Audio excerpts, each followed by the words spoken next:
That one glorious word represents more than just the geography between the Sabine and the Rio Grande. It represents a unique idea and way of life. A life of rugged individualism, proud self-reliance, gritty toughness, and fierce independence. That is what made Texas, and that is what will save her again. Howdy, folks. Sam Houston here. I want to thank you for tuning into the Feed Bandit podcast. Feed Bandit is the Texas first outdoors brand built by rabid Texans, for rabid Texans, and all those who aim to be one someday. We unapologetically promote the ideals that shape our Texas pride and Texas first patriotism through our love of hunting, the outdoors, and the gear and apparel we create.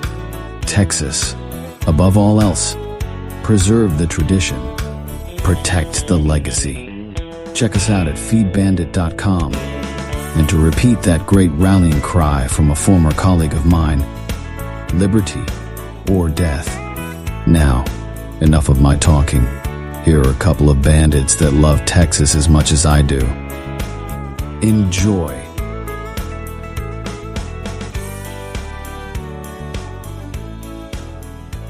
You know, there's a war brewing. No, I'm not talking about the war in Ukraine or the future war with the U.S. and China or India and Pakistan or Oklahoma and Texas. Talking about a war that's, well, it's closer to home, shall we say. A war that's happening in our very backyards, in our streets, every day, regardless of the day. It's happening. It's the war against the coyote and the bobcat in the city limits. Now, I have been a citizen in the, well, unfortunately, the county of Dallas, now the county of Collin, well, my entire life, so 44 years. And, you know, growing up, I lived along a creek, you know, all the way until all the way till I shipped off to Texas Tech. And when I say a creek, I'm talking about a creek. Spent a lot of time in the backyard. In fact, that's where I learned or really what helped hone my love for the outdoors, right?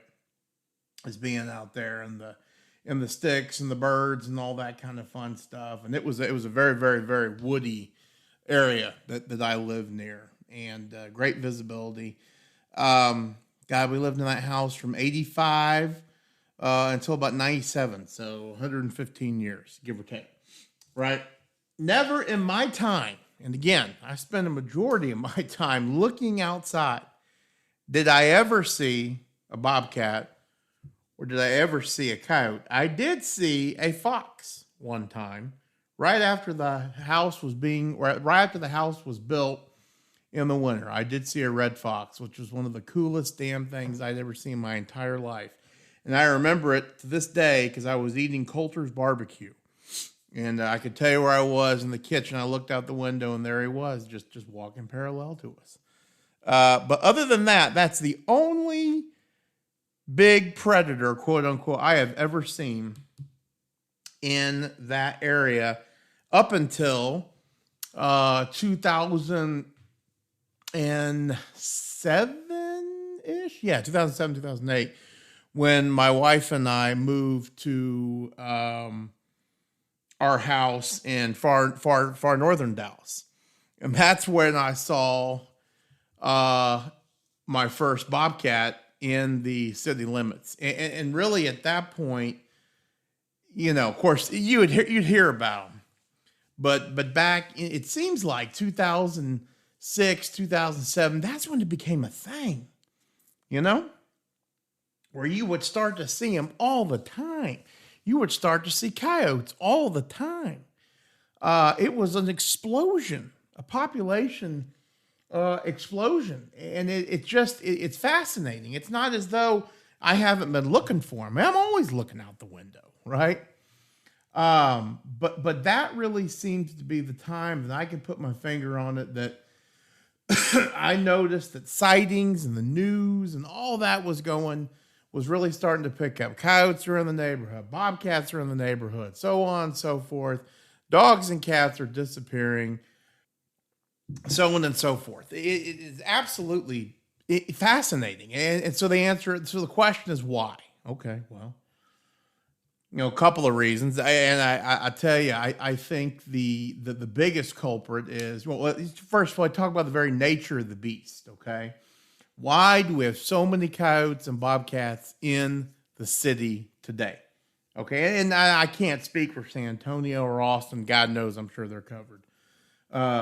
Especially in Austin, where they, certain parts of Austin probably bring them in their house and feed them until they become the size of a damn Great Pyrenees. But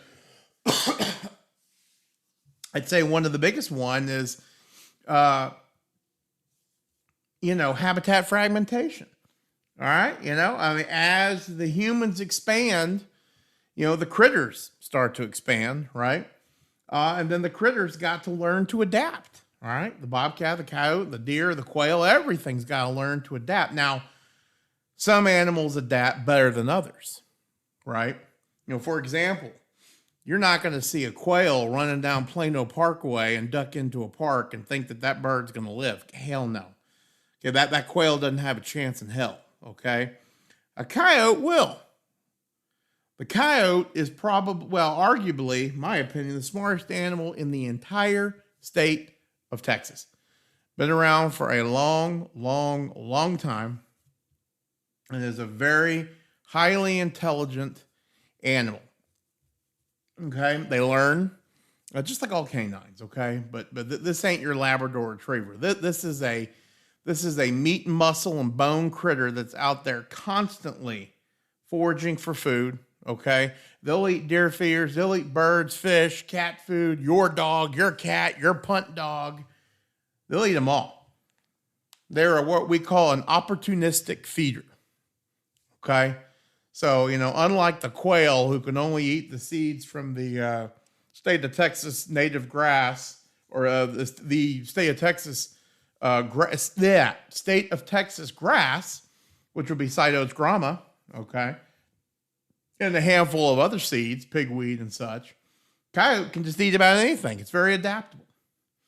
So that tells you right there, habitat fragmentation and adaptability. That's why you're seeing more coyotes in the cities in Plano and Dallas. Of course, you get into McKinney. That's where McKinney and Prosper and Salina. That's still, you got some patches of woods and whatnot where you probably got maybe a little bit higher density. Okay, but hell, again, we're recording this in 2025. It wasn't but a couple of months ago where they shot a big Tom mountain lion in Lucas. So go look where Lucas is. I think Lucas is Grayson County still, or is it Fannin County? They saw I'm assuming it's a Tom mountain lion in Frisco, for God's sakes. That one's tough. Now, I know mountain lions like jaguars and other big cats like that have got pretty substantial territories, okay? But that's just crazy to me that you'd see one this close, okay? But the coyote doesn't surprise me. And we've been seeing coyotes all the live long day. And it is, you can probably go on to Plano, Plano Mom Chat or Plano Resident Chat or any sort of residential Facebook page, and you'll hear some sappy individual. Ooh, I saw the mountain lion, bobcat, and it hopped up on my fence, and he was staring at me. Naturally, okay, you're danger, and that bobcat's looking for your punt dog to eat. And so of course they're really not a danger to you, right? But they're definitely a danger to your pet. This kind of, I've always been thinking about, I always want to talk about it. We see bobcats all the time around our house. We live on a golf course. And if you check out our social media, go onto our Instagram page. I think a week ago today, actually, I had a bobcat walking in my driveway, And I got into my ring and I squeaked down. And guess what he did? It's hysterical. He stopped and he's just sitting there looking around, looking for what's making that squeaky noise. Absolutely hysterical. Now, for me, I don't have any pets right now. We're looking at getting a dog. But if I had a cat, if I had a punt dog, I'd probably be a little bit concerned, okay? Because I know what these animals are doing.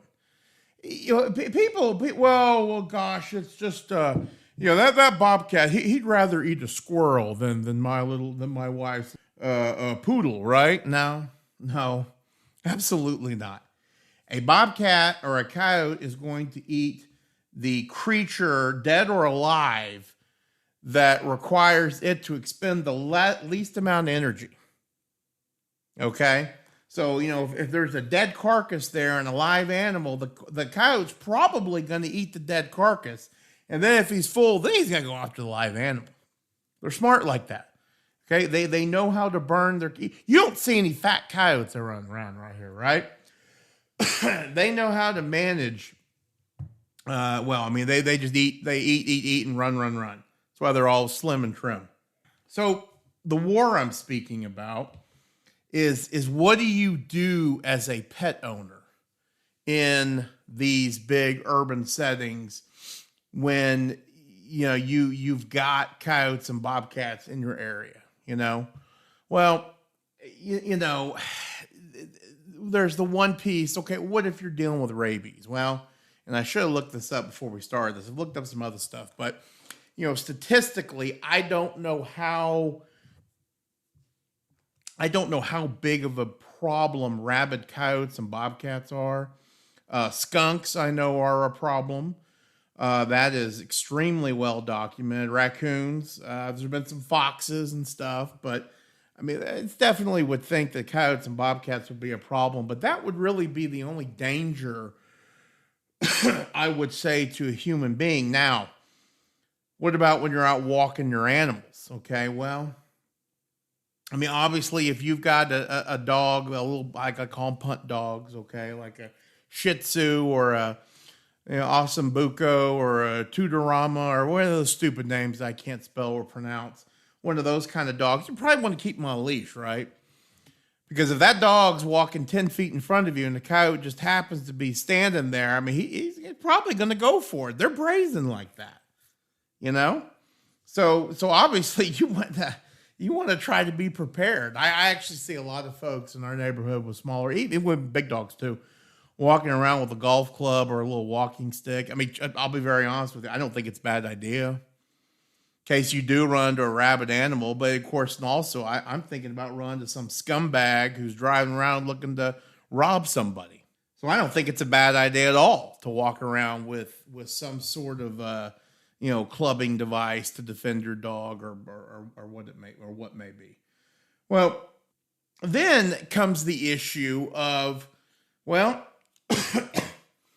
do you take matters into your own hands when it comes to these coyotes and bobcats?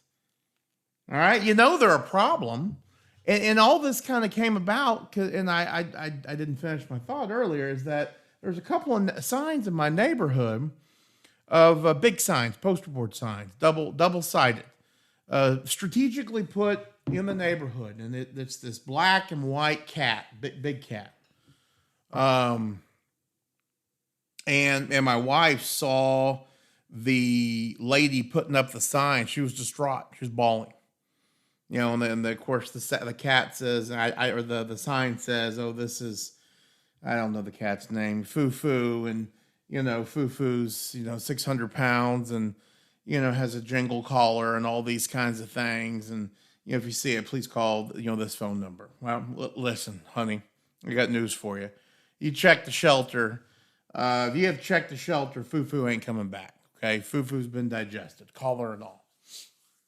And so it kind of got me thinking. I'm like, man, that sucks. Now, as a pet owner, don't have outside cats, okay?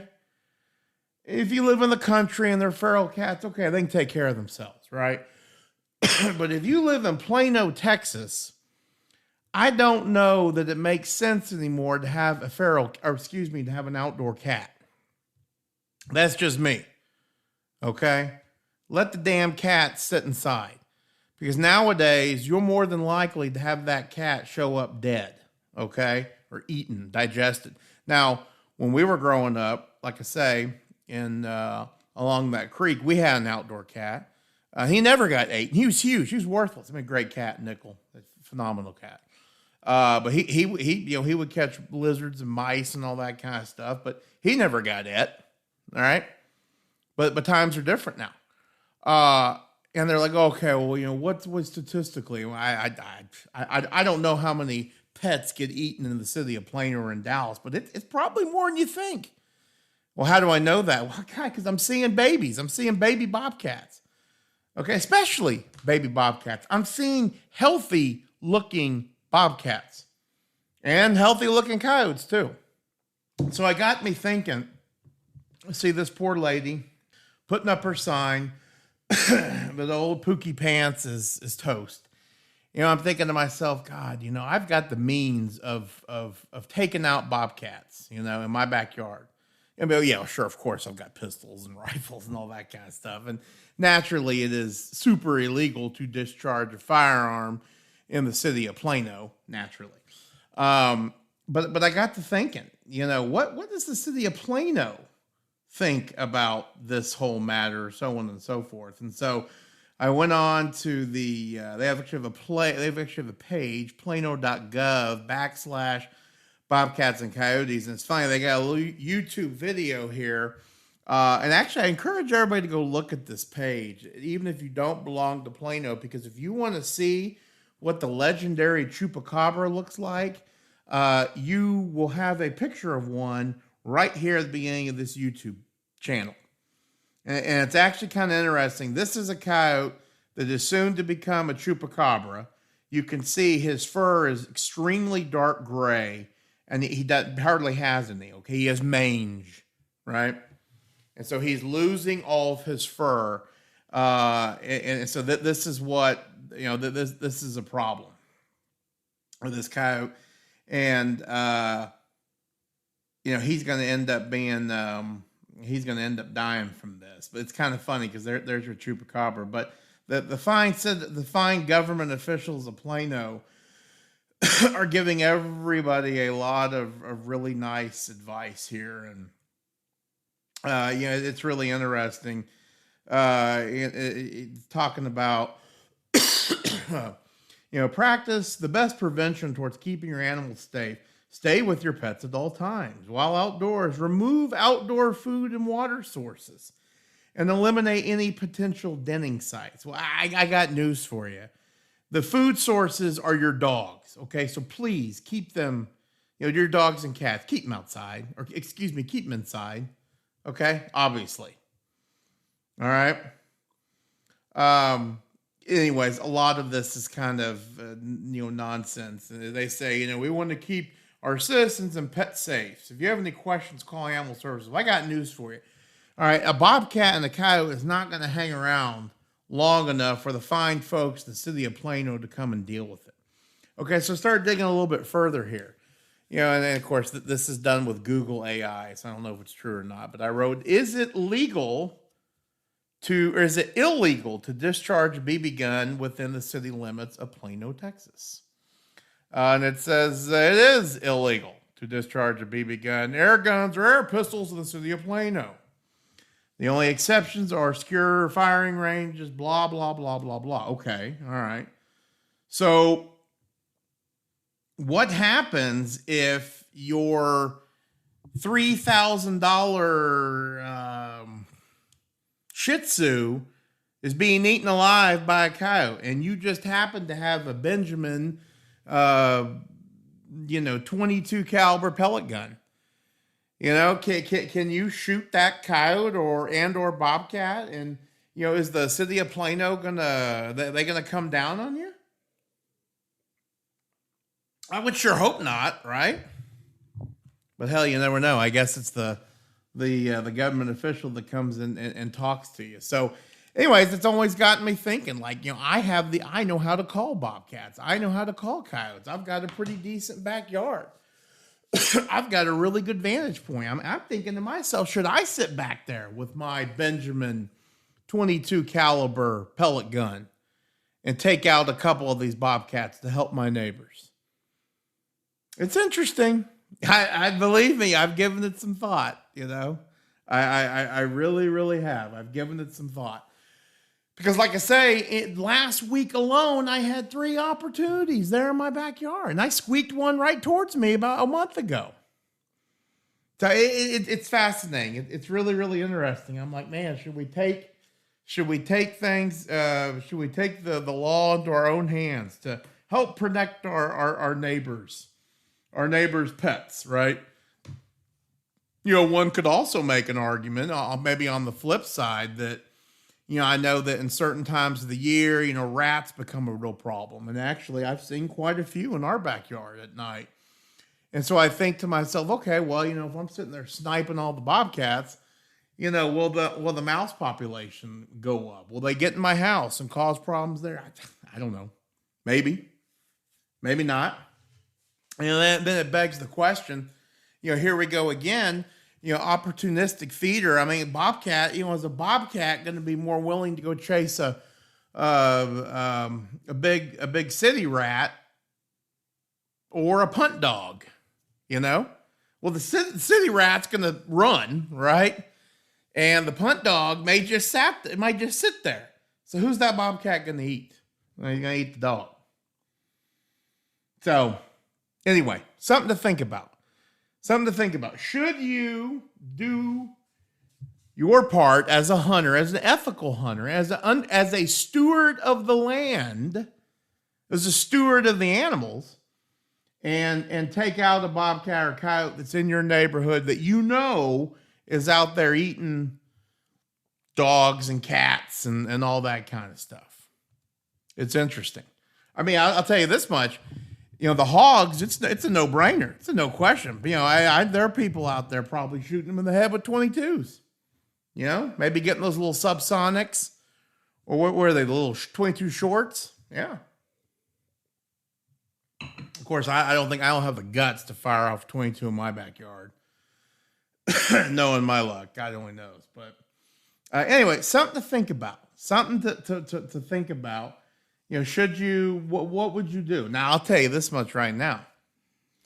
Even though I know I cannot fire a firearm in the city of Plano unless I'm defending myself, right, against the scumbag human. But I tell you what I can do. I sure as hell can run over a coyote with my truck. And yes, I have done it before, twice. Not in Plano. I did out in Lubbock. You're darn right I did. Yeah, why? Well, I'll tell you why. First of all, because I could. Second of all, I knew I was helping out some rancher. Third of all, and probably most importantly, it was a good, clean shot. I knew I wasn't going to maim that dog. I knew that diesel truck was going to plow right over him, and I was going to send him to his maker really, really quick. I'd do the same in Plano. No doubt about it. Anyways, my friends, that is all I've got for you today. I hope you enjoyed it. I hope I got you thinking. What are you going to do? You going to help out your neighbors? Take out a bobcat or a coyote? I don't know. Something to think about. As always, support your local feed store and go Texas, baby. Well, I hope the Bandits gave you an interesting episode that either entertained or educated you. Or better yet, both. Hell, I told them this podcasting thing looks harder to do than defeating Santa Ana. So if you would, please help them out by sharing it with all your like-minded friends to help the Bandits get the word out. And don't forget to check us out at feedbandit.com and grab some gear and apparel to support the cause of Texas. Remember, Texas, above all else, preserve the tradition, protect the legacy. Finally, as I said some time ago on the eve of the great battle, and I vigorously repeat here again, be men, be free men, that your children may bless their father's name. Well, fellow bandit, until next time.